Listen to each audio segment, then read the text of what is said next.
Cyberpunk. The term was first used to describe a new genre in science fiction literature. Cyberpunk. It was inaugurated with the publication of William Gibson's Neuromancer, winner of the Hugo, Nebula, Locus, and Philip K. Dick Awards. Gibson's books, Burning Chrome, Neuromancer, Count Zero, and Mona Lisa Overdrive, have been translated into every language conceivable, and thousands of copies are sold daily around the world. The success of these books has generated spin-offs such as a graphic novel and a computer role-playing game.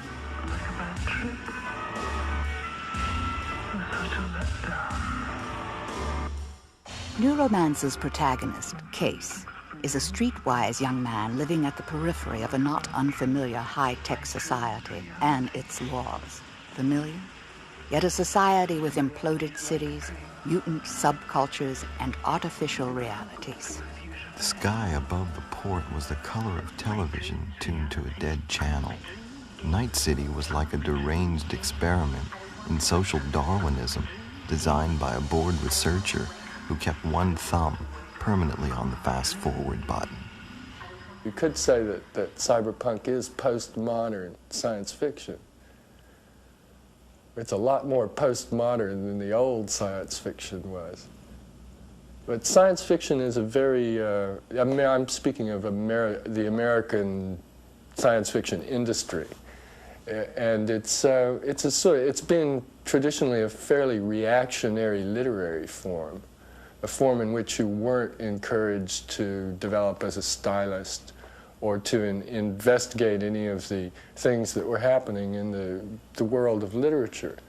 And one of the things that the so-called cyberpunk writers have done, either consciously or unconsciously, is to look around the world outside, look at the fine arts as well, and import whatever they could use into to the sort of literary ghetto of science fiction. In New York publishing, they call science fiction the golden ghetto, because it's this sort of schlock area that makes the most money. Nowhere in his books do we find traditional government.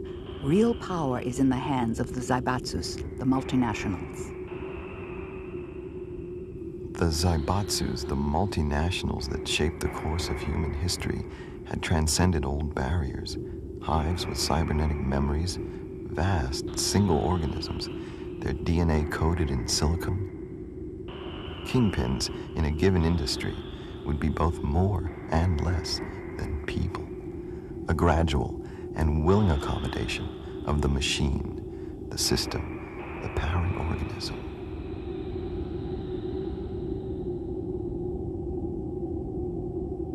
I think we're moving toward a world where all the consumers under a certain age would probably tend to identify more with their consumer status or with the products they consume than they would with any sort of antiquated notion of nationality.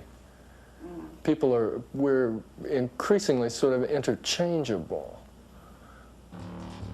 When William Gibson's visions were published, they struck sparks in the real world.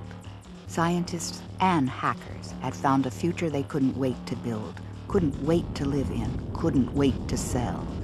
William Gibson, godfather of cyberpunk, found himself in a situation where he was actually programming the future. Never before had science fiction literature determined the way people thought and spoke about new technology. This synthesis of fiction and fact proved to be of value to each. And now, cyberpunk is a movement, looking set to blast toward the millennium.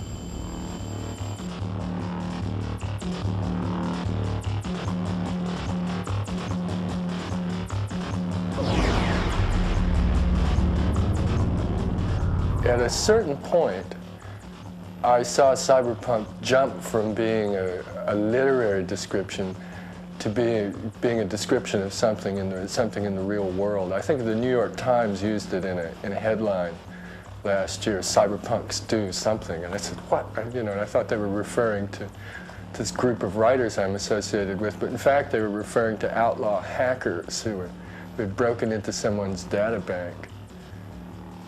And I believe Time magazine used it as well in that sense. So which is an interesting thing to see. I was happy to see it take on this new life in the world outside, because then I felt I wouldn't be quite so saddled with it. Gibson's image of computer cowboys hacking a perilous post-humanist lifestyle on a new technological frontier gave hackers and technophiles an identity and a set of ennobling myths. After reading Neuromancer, hackers started to realize that they were in fact, and probably had always been, cyberpunks.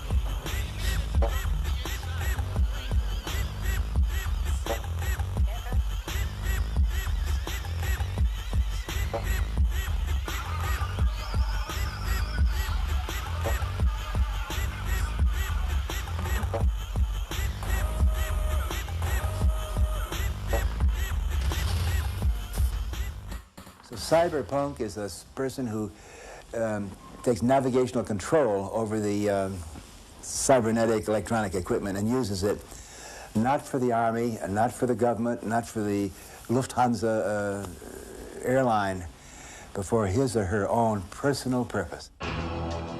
Cyberpunks are many things. One thing they all have in common is the delight taken in the use of advanced technology against those who would try to restrict, direct, or control that technology. Perhaps this is why cyberpunks have been known to operate on the fringe of legality. In some cases, the laws to restrict their activities have not yet been written. In others, the laws exist and cyberpunks are squarely outside them. The identities of such individuals must naturally be concealed.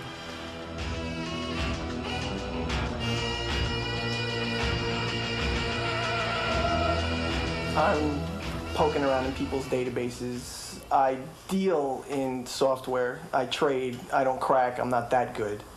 But I deal with it, trade with people, and poke around in databases, play with phones. Well, I make free phone calls everywhere. You name it. Europe, Asia, the United States, Cuba. I called Russia once. They didn't like that very much. And I had first started doing it just to call, but now I'll do that so I can reach somebody's database or so I can trade software. It's just, you know, it adds on an extra dimension. So I don't have to pay for the phone call. I'm not paying for the software. I'm not paying to get into their database. So it just, you know, it makes it easier for me, and so I can do it more. You just do it for the challenge of getting in, because it's like the big game, because the people who own the system, they hire so-called professionals to set up security, so to keep people like us out. So it's a game. You want to see how smart they are. And, you know, if you can beat them at their own game, you get in, you look around. If it's boring, you leave. Generally, most people leave. You know, you have some malicious types who like to go in and screw things up. But, you know, I just do it for the challenge. It's fun. These kids in the Catskills, they were like 14 or 15 years old. They were into trading software, and they had a computer bulletin board system. And they would put up codes for phreaking to make free phone calls, and people would put up numbers of databases, and somebody put up an AT&T database number.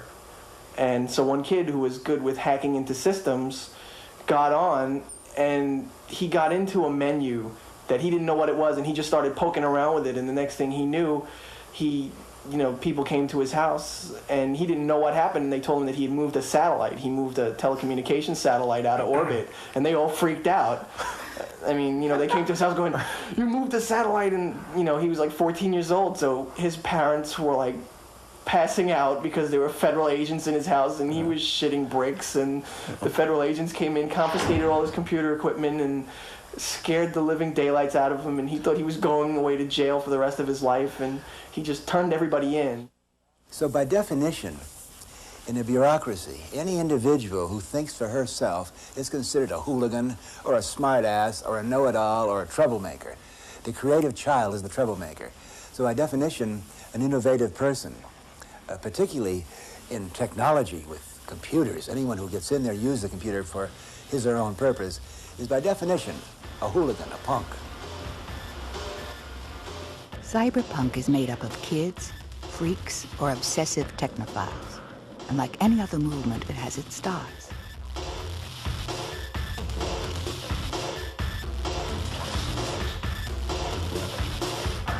Michael Synergy, a legitimate cyber hero.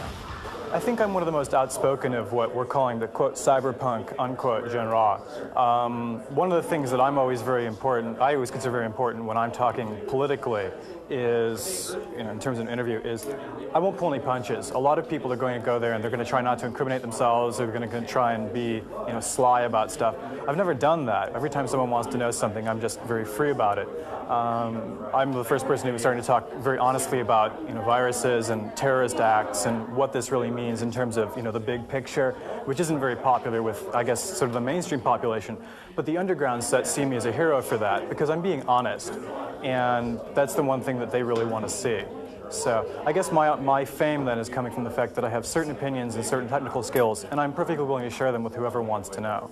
I have what I call my 3D policy. If I show up dead, I disappear, or if I'm disabled, meaning someone messes up an attempt on me, I'm in a coma or something like that, there's a trigger which has to be reset on a weekly basis. If I'm not paying attention to that and I don't attend to that, then things get a little uncomfortable for everybody else. There are some safety provisions in there where if it seems natural, someone else can stop it. I'm not about to say how, and I'm not about to say who and what the mechanism is, because that puts me at greater risk. But one of the things that I feel perfectly comfortable is if they stick me in a cell, things are going to start to happen very, very slowly, and it's going to build up like an avalanche. And when that happens, I don't think I'll be in prison very much longer after that. Many, many years ago, we didn't have computers, and computers have been slowly phasing in as they've been going by. Certain individuals, because of computers, are becoming very heavily empowered. This is all about personal empowerment. Right now, because of the way computers are networked, I'm as powerful as a government agency. I'd say I've got about as much power as, say, a group in the Department of Defense here. Maybe not the gross national product or per capita as they do, but just as powerful.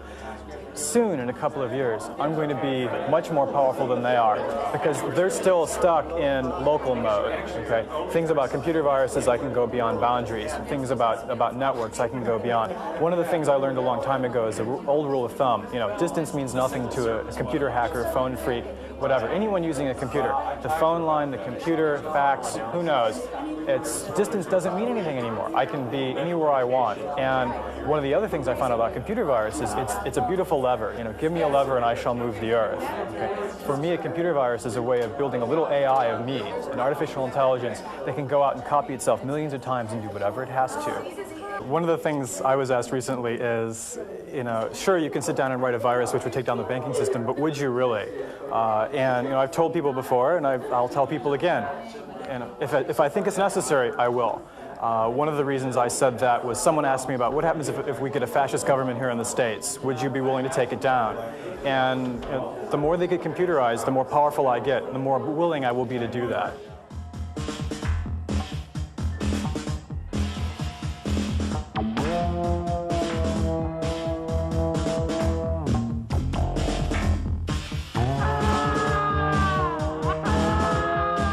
One of the fascinating things about this new cybernetic or electronic universe that we are creating is that many of the ethical rules and the moral postures and even the legal limitations of the material world don't work anymore. You ever heard the expression, information wants to be free? That's the slogan of the computer underground.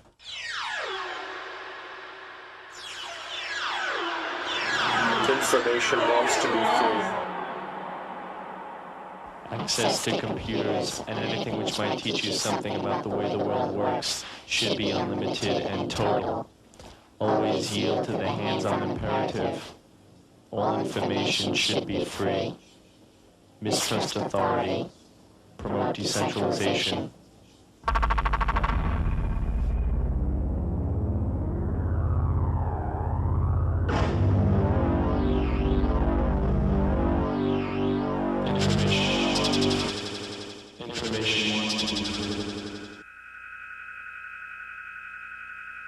Information wants to be free. Information wants to be free. Information wants to be free. Information wants to be free. Information wants to be free. They now have the thumbnail chip that in 10 years, they tell us, will have 1 billion transistors costing a few dollars. What that means is that the inner city kid can walk around with more information processing and transmitting ability than ABC CBS right now, for less money than a pair of Nikes, which they're killing for in the inner city right now. So this is going to be decentralization. It's going to mean ultimate democracy. Who controls the press controls the people. Who controls the tube controls the people. In the future, we'll all be controlling our own screens and zapping our messages around. Cyberpunks, as William Gibson defined them, are often political to the extent that information is power, and power must be decentralized for collective security. The console cowboys of Gibson's fiction are clearly criminal, possessed of a Robin Hood romance. Their electronic breaking and entering is purely for profit, though not always monetary. However, the real-life cyberpunk breaks into secure systems without hope of reward, merely to acquire information and occasionally wreak havoc.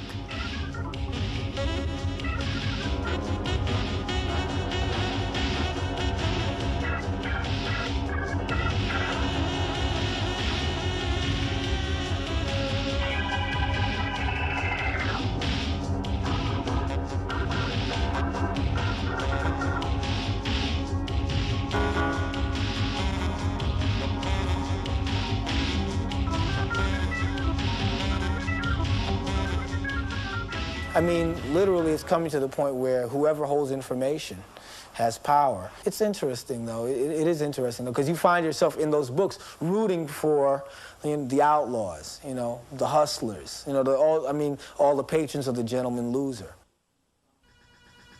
Both Gibson's ROM wranglers and real cyberpunks may sometimes seem nothing more than hackers with shiny new toys. Yet they are crashing the political party with a utopian agenda seriously poses the question of who owns and controls the future.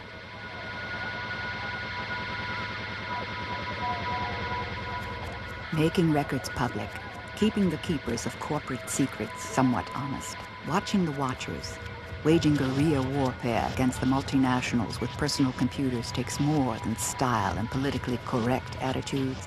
It takes hardware. The average cyberpunk hasn't the funds to purchase elaborate and advanced equipment. How is this problem solved?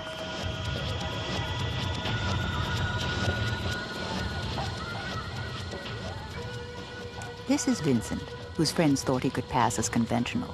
He put what little money he had into a suit and haircut. A cyberpunk in businessman's clothing, he approached the big companies for support. Basically, what we have here are the extremes of contemporary computing. We have an Apple Macintosh. On the other hand, we have an AT&T Pixel machine, which is a massive parallel processing supercomputer.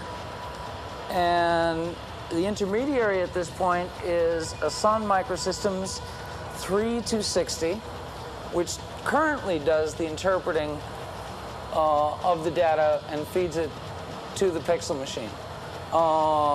We also have a couple really nice monitors that came along with it. 19-inch color and 19-inch high-res for text. This was a gift from AT&T. This is faster than all the computing power that launched an Apollo spaceship. I mean, we're on the fast track. Let's extend the definition of property holders. Let's try and believe that we do own something. I mean, maybe that's what we can share with what's going on over, the miracles that are happening, that we read about in the papers in the East, is let's extend the definition of property holders. Armed with their free supercomputer Pixel machine from AT&T, the group Process Animation produced their bizarre punk graphics.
Wielding the cutting edge of technology, cyberpunk also influences culture and spawns trends in art, music, and fashion. The musical component of cyberpunk is the so-called industrial movement. Since few cyberpunks have the requisite equipment to do real cyber music, instead they make more conventional music to live cyberpunk to. Since cyberpunk became a way of life, something like 100 bands are playing their versions of cyberpunk theme songs.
I had already been experimenting with the electronic sound before I had read anything by William Gibson. His effect, however, brought to mind a lot more about the ability of the human mind to create a world created only by the human mind, which is the world inside the computer matrix. And that came forward more the more that I got into the programming of the computers. And with the computers being used to create the music, I started to realize that not only was I exploring different like sonic explorations, but also setting up like new scenarios using the music, using the computers, new pathways, new ways of like introducing data to which was already what I considered to be like a musically stagnant situation, where things were just becoming retro, where they were falling back on previous influences. And it opened up a whole new avenue. And I think his writing did have some effect on that, because it was essentially a whole new world opened up simply through the imagination, simply through the computer.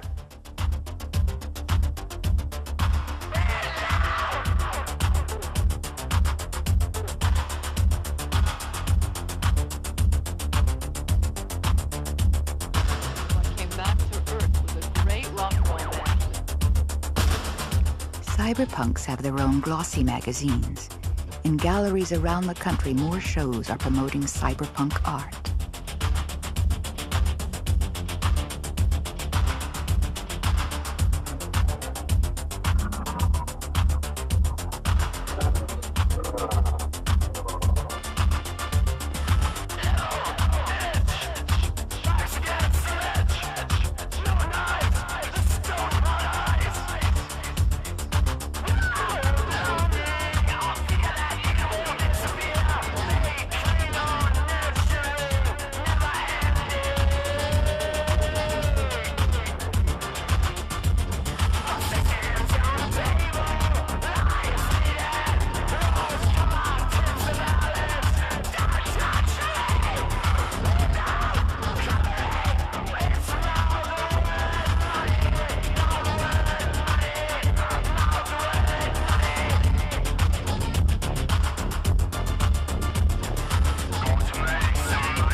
Cyberpunks like to express their state of mind wherever and however possible, for instance in their dress. Designers already have lines of jewelry for cyberpunks. Where high-tech meets high society, female cyberpunks may be able to afford these dresses, which are made of computer chips and are quite costly. Witness the tech tarts in their chip couture, seemingly at every important high-tech function.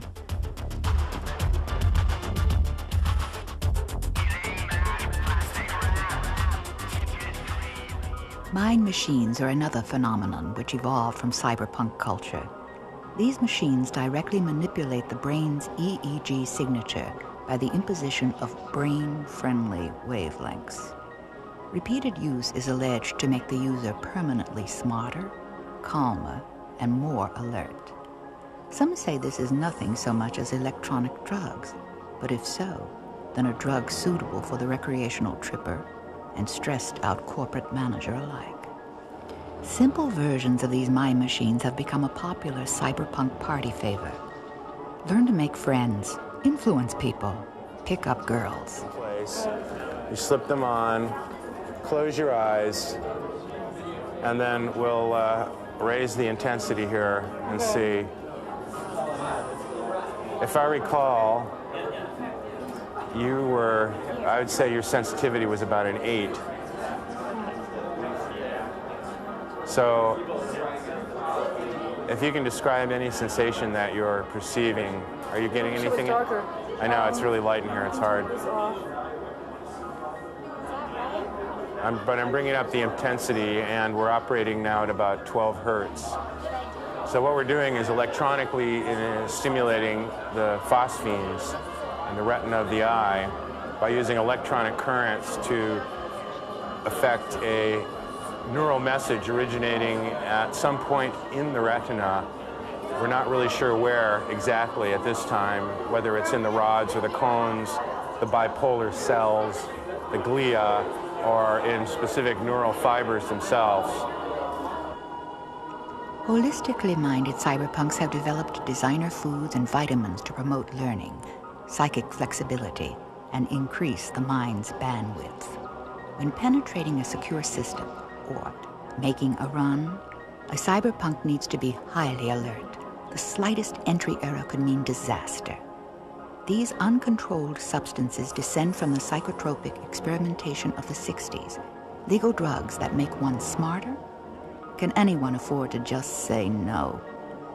Is this the face of the future?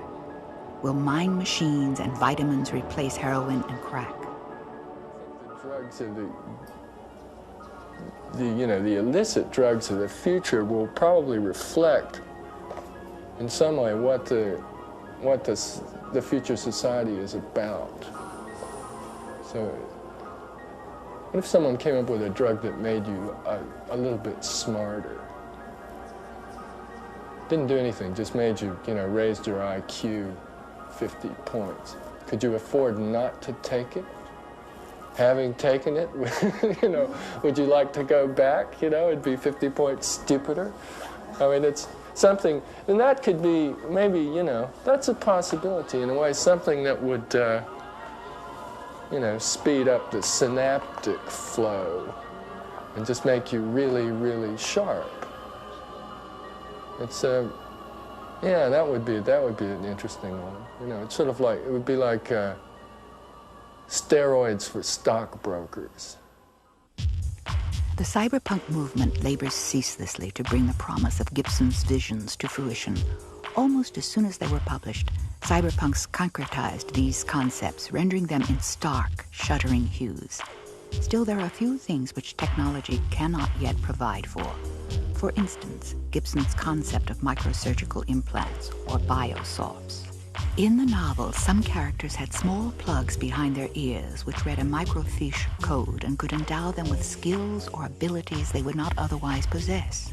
The thing of Microsoft technology, where a person, say, wants to fix a car, doesn't know anything about a car, but you can have a slot engineered in the side of your neck, and you can take a Biosoft a program, stick it in, plug it in, and you'll know everything about fixing a car. I mean, that sort of thing is amazing. That's got to be great. Yeah, I'd have the whole set for languages. I'd get the, all the Berlitz chips. Almost all of Gibson's major characters are surgically altered. For example, Molly, the more traditionally heroic counterpart to Case and his romantic interest. She sees the world through permanently bonded mirror shades with integral readouts. Her nervous system has been altered to make her reactions to that world quicker as to how she deals with that world.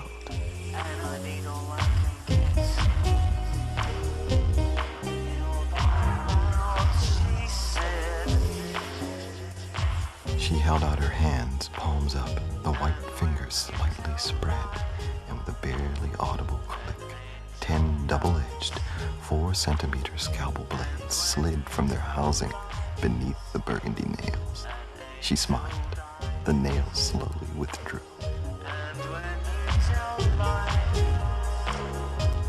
Gibson's radicals have the most bizarre surgery possible to guarantee their uniqueness. His face was a simple graft grown on collagen and shark cartilage polysaccharides, smooth and hideous. It was one of the nastiest pieces of elective surgery Case had ever seen. When Angelo smiled, revealing the razor-sharp canines of some large animal, Case was actually relieved. Tooth bud transplants. He'd seen that before.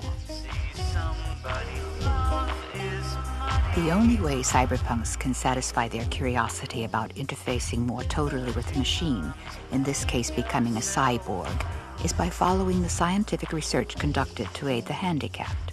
Immense interest has grown concerning the latest developments in prosthesis. We're analyzing the energy now, and it's absolutely marvelous. Physically, she's no longer progressing dangerously. Dosage has been normal.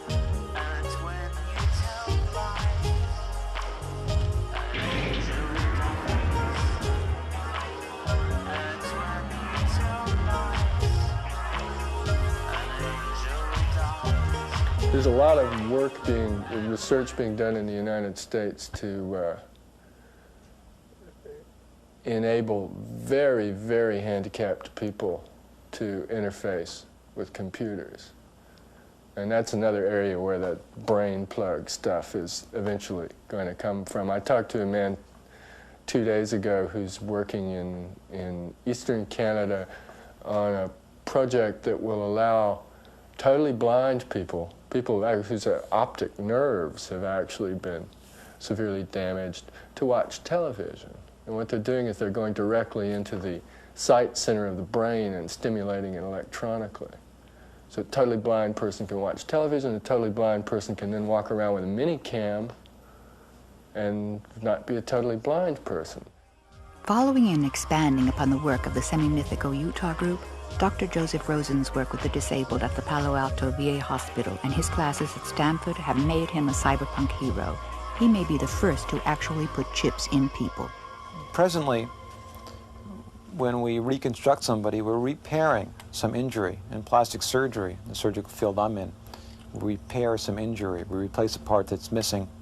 We take a congenital deformity when a patient's born with a cleft lip and bring that lip and join it. If patients has formed a tumor, we remove that. We essentially repair defects of nature or acquired defects. In cosmetic or aesthetic surgery, a patient often comes in who's normal, and we change the way they look. We change their appearance. In the future, we can imagine a patient coming in who wants to do something he can't do with his limb. His limb is normal, but he can't jump as high as he'd like to jump. We can imagine altering the function.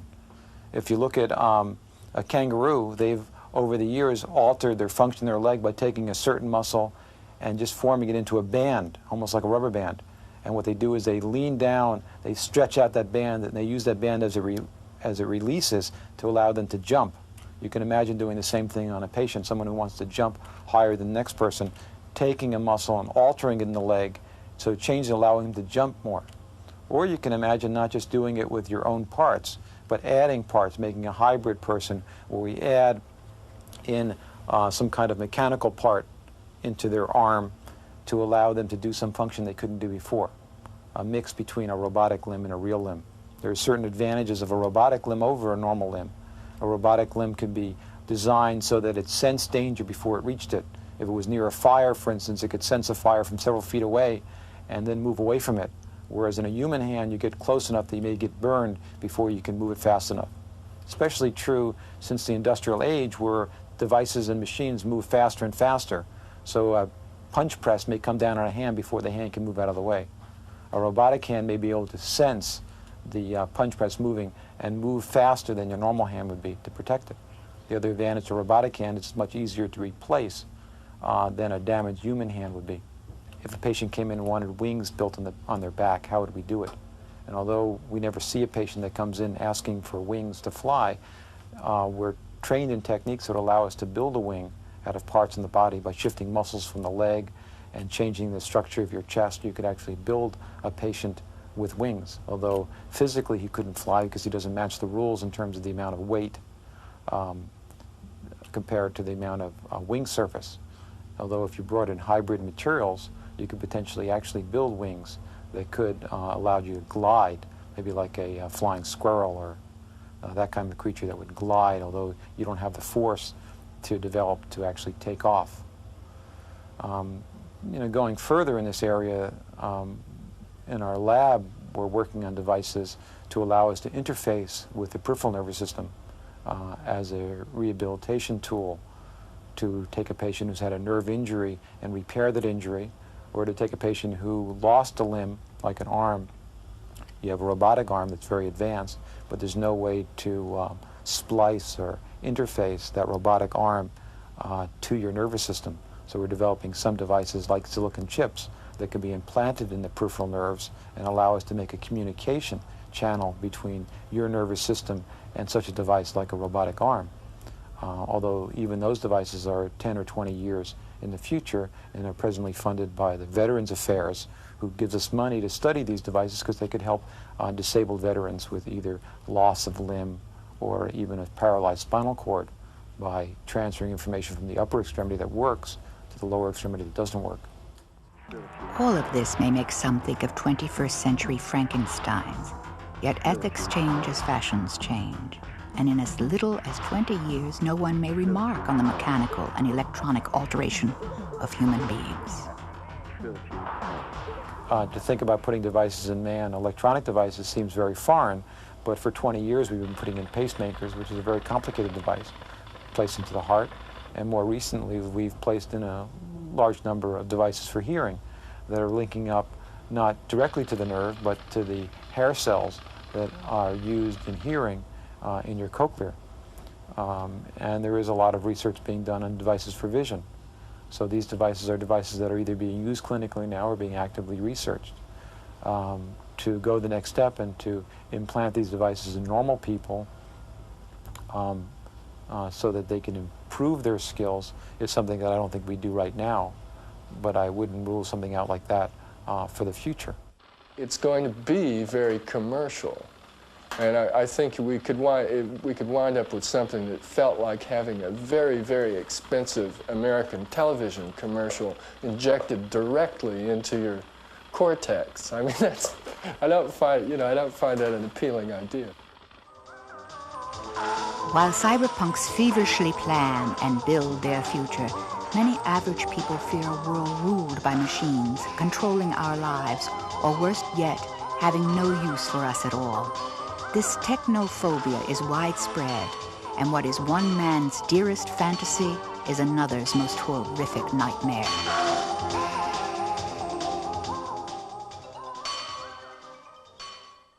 I'm always a little amazed when I run into people who feel that technology is something that's outside of the individual, that one can either accept or reject.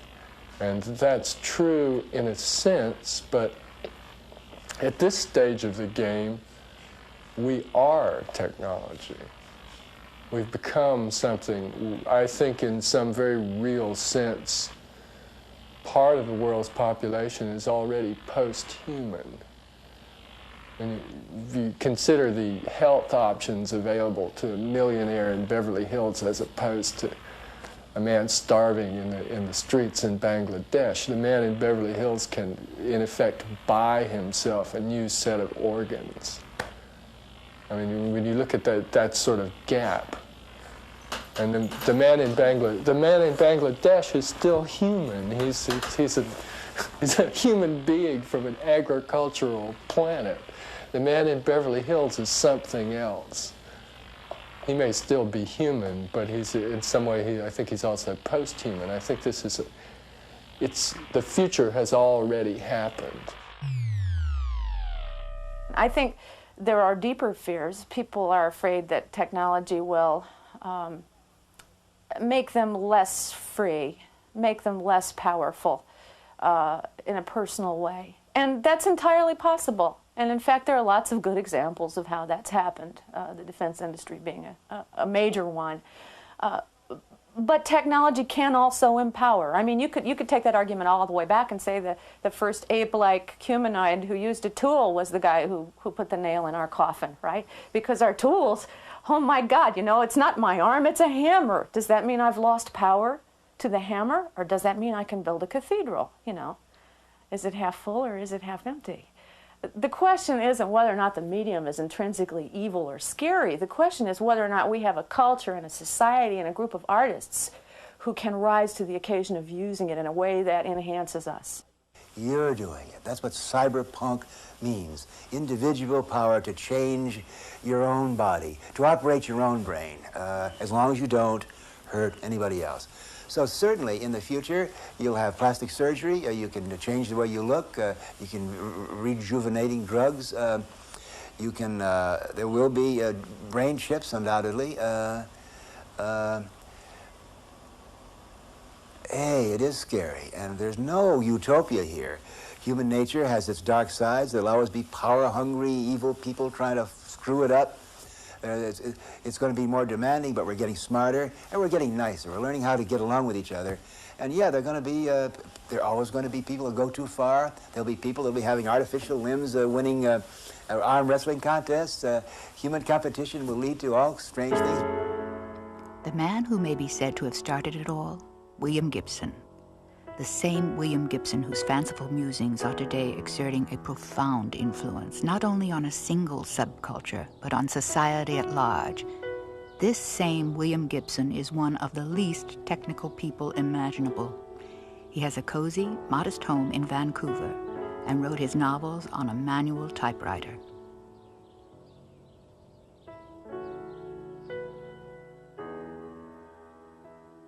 Some of my readers assume that I do my writing on something that looks like a stealth bomber with the serial numbers filed off. But in fact, I use a very primitive, obsolete computer, which I only got about 2 years ago. And before that, I wrote on a manual typewriter.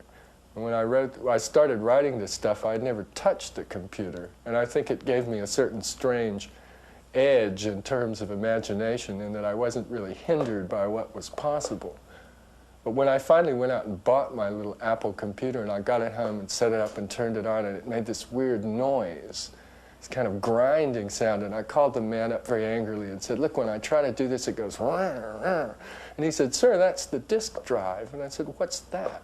And he explained it to me, and as he explained it to me, I sort of lost something that I'd had. I somehow thought that they were these silent, crystalline engines that you know, I hadn't really thought about how they worked. And then I realized there was this piece of clumsy Victorian technology spinning a little plastic record around. And I sort of went, oh, you know, and at that point I sort of lost something. You know, I was signing books in San Francisco at a bookstore downtown last year, and two guys came roared up on motorcycles, totally in black leather, with very short hair. And they kind of came marching into the store, and as they got closer and closer to the table, I could see the disappointment growing on their faces as they realized that, yes, in fact, that's him. And they sort of looked at me very sadly, and one of them got out his beat-up copy of the book and said, well, you can sign it anyway. Gibson is no computer expert, certainly not a cyberpunk. He is a novelist, a visionary, an expert only in ideas themselves. What is unusual, what is astonishing, is that he has come to influence scientific research itself. At last count, there were 8 different companies and academic institutions engaged in realizing Gibson's central concept, the social time bomb called cyberspace.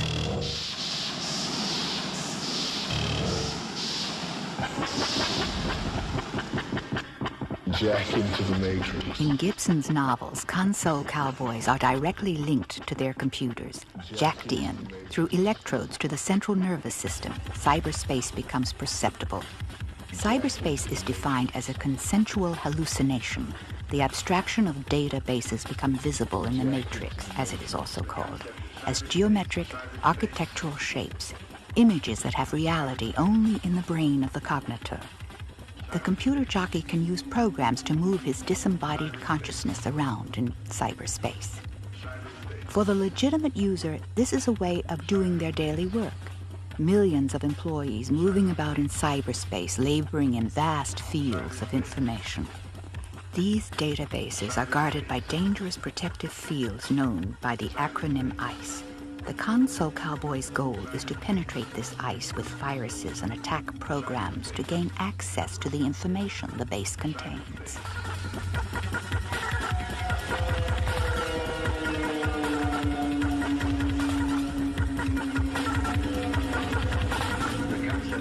This is the real cyberspace as it is today, better known as virtual reality.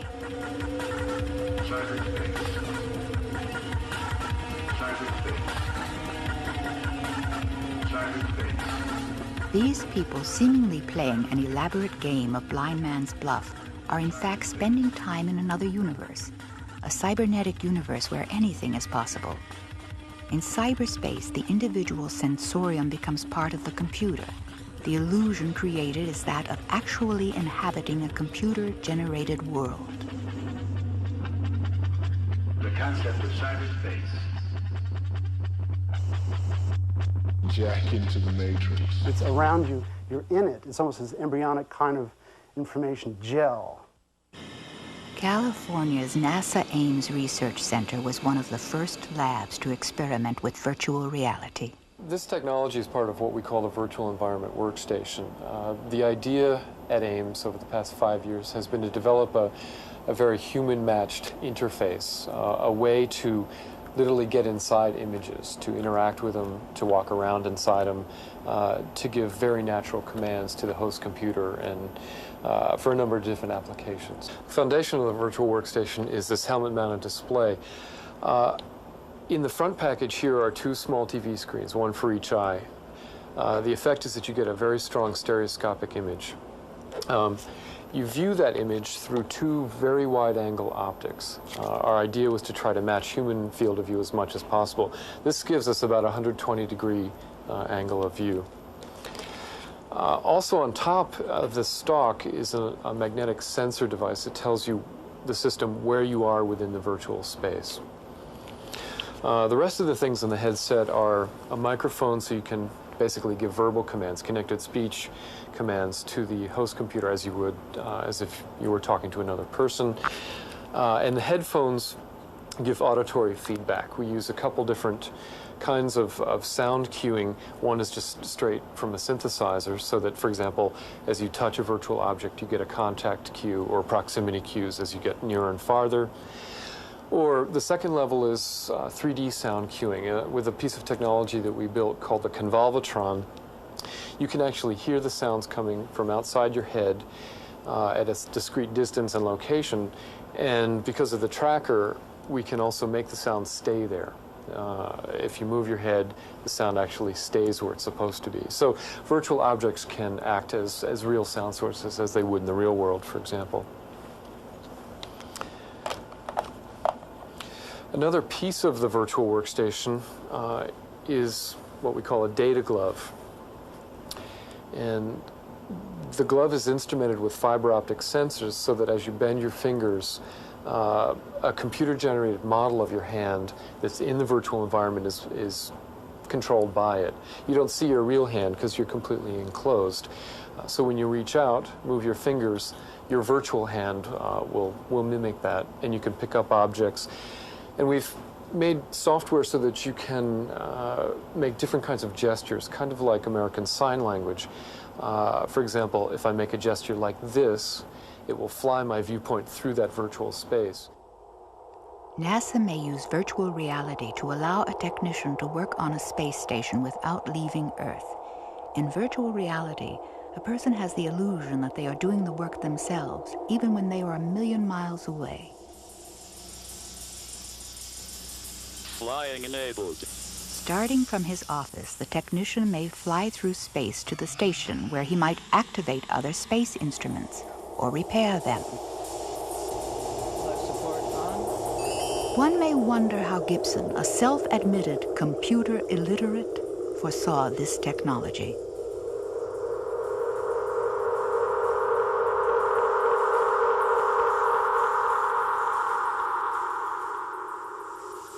But what he's described is really, I think it's a really good thing to shoot for. The kind of cyberspace that he describes is really something that will be very helpful for all of us to be involved in. This is a virtual world created by VPL Research. They are working on making virtual reality a new and dynamic means of communication. It is possible to call a friend on the other end of the world by computer, much as a common modem device is used today. The two agree on a virtual meeting place and are able to see and interact with each other in some alternate universe, or perhaps a simulacrum of a real place. There, they may explore this new world, work together, play golf, or do virtually anything that two might enjoy together. Not surprisingly, a doctorate was just granted for a thesis on the potential of virtual sex. The most difficult part of this process might be to agree on a meeting place or decide how to appear when there. Entering virtual reality means controlling one's appearance as well. Today, a beautiful woman, tomorrow a tough punk, the next day a lobster. This little girl chose to be a teapot. Here is my spout. When you tip me over, tea comes out. So tip me over and pour me out. I'm a little teapot, short and stout. Here is my handle, here is my spout. When you tip me over, tea comes out. So tip me over and pour me out. If one wishes to appear as more than just one's hand or a program-generated figure, one must wear the data suit. The data suit also allows for real-time animation, the dream of the cartoonist restricted to individual cell animation. Let's suppose 10 years from now, you have a special pair of goggles and a special glove in your house. You put them on, and suddenly you experience yourself to be in a different room. You're not in your living room anymore, you're in a different room. This different room has similar dimensions, but it's altered. It has, for one thing, a set of shelves along one wall, and in all those shelves are little sort of fish bowls. But if you look in the fish bowls, there aren't fish. Instead, there's little miniature people walking around, and they're all having different adventures. Some of them are clustered around a model of a bridge and are working on it. Another group of them are all playing baseball. There's like little people running around. And another group of them are working in a large field that has that looks like a statistical field with many points, and they're running around on it. And so what you can do is you can simply place your hand or your head into any one of those fish bowls, and suddenly you are in that scene with those people. And one of them might turn out to be for work, another might be for play, and another one might be for education. Within 10 or 15 years, when you wake up in the morning, you will get dressed for work. You won't go to work. You put on a computer suit, and you flip down your television, your eye goggles, and you can be in Tokyo. You can be in Paris. You can talk to your friend in Tokyo and agree to meet on the beach in Hawaii. What kind of Hawaii have you got? You'll be dialing and you'll be looking at your file of Hawaii. Oh, she's got a better one. Okay. We will not leave home with our bodies to work. Our brains will be moving around. The idea that you would strap your body in a car and drive 5 miles to work, polluting the atmosphere, you'll be doing it at home. The idea that you'll strap your body in a horrible, noxious airplane spewing out toxic waste, and for 12 hours go to Tokyo to have a meeting, which you could have much more comfortably sitting in your home with the person over there. However virtual reality will influence our future, be it to liberate and provide us with pleasure or to produce a generation even more enslaved to a machine that allows them to completely escape from reality, the new cyberpunk generation couldn't be more eager to acquire this technology. The Gibson stuff, they're working in a 3D, you know, it's data the way I always thought data would be. You know, the way I think of data in my mind is not ones and zeros. But, you know, if I could go into something like that, that would be great. I'd, like, never leave my house. I'd love to have an auto sound I get and jack into the matrix. Already, some are considering the philosophical implications of this medium. Never in the history of mankind has there been an alternate universe one could actually inhabit. Now that anyone can experience them, alternate universes are no longer the province of physicists, theologians, and supernaturalists. It is a matter of the creator and the creation. It's an interaction between those two things which generates a third thing. It's the other. It's the other that has been talked about in psychoanalysis and psychology. The other, it's that other, the omnipresent thing. The matrix is like an alternate dimension. The matrix is a metaphor for God. I mean, in a way it becomes, you know, it's the way, as it becomes conscious of itself, which is a very powerful thing. The technology of virtual reality and these other radical technologies will certainly change our future in ways unforeseen. Freed from being an engine of labor, will the body again become the temple of the soul? Though frightening to some, for the cyberpunk generation, technology no longer represents a force of alienation, but rather a transcendental electronic reality. Kingdom of the unreal, but also a higher state of being, ultimately free of the limitations of the material world through the agency of science, technology, and imagination. To like mind screw, would we be able to have sex through our minds?